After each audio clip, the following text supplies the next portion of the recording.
When you first start out, right, did you ever think that you would be paid doing this full time? Or No, I'm not full time. I'm part time. You But were never full time, right? I think every day is a blessing for me to be able to be paid to play what I like. To play what I don't like, I still get to play. A certain genre that I'm not very interested in, but it's always an adventure for me because I learn new things. I'm open to all sorts of music. Last time I was a trance head. I only listen to trance. But now I listen. Australia opened my eyes. R&B, hip hop, drum and bass. And then after that, it's just so much to learn. And then the way people play is just very, very interesting. And so it's very, it's very rewarding to talk to people and see their kind of like input on that kind of genre or how they think about music, what it means to them. And then it resonates with you, you see. Sometimes it does, sometimes it doesn't, but you always have this new point of view with things. It's very similar to this podcast, like everybody that is, even our country is so small, right? But oftentimes we only always stick to our own friend group. In music, it's like we only stuck to our genre.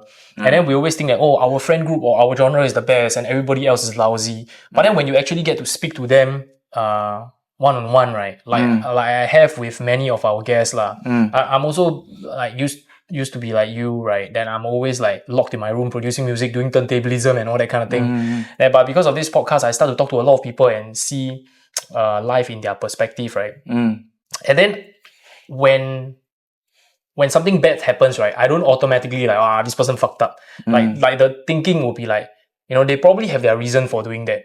I used to be very skeptical. So it's like you can vice versa apply it to music. Music is like, okay, I used to be a super big hip hop head, but now like I'm like everything, I can appreciate everything. And even certain things that I cannot appreciate, right, I can like understand why people appreciate.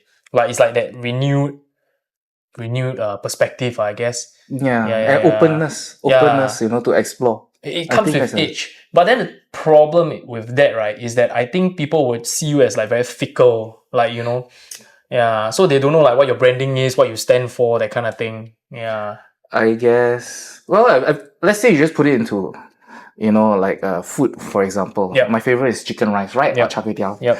I'm not going to eat char kway teow every day, right? 3 meals a day forever and ever and ever. You're still going to eat something else.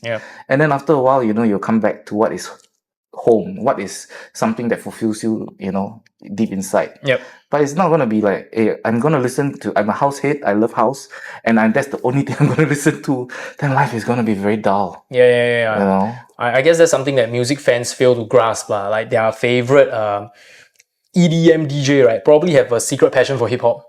Like I always say in this podcast, right, the other time Jeremy Bala sent me a video, right, and then he's like at some secret after party, I was like, hey, check this out, man. Then the video is Alesso DJing hip hop. I'm like, what the fuck, where the hell are you, like some after party or Ultra Miami or something like that. But that's so refreshing, is it? There's like, and then only like 50 people there.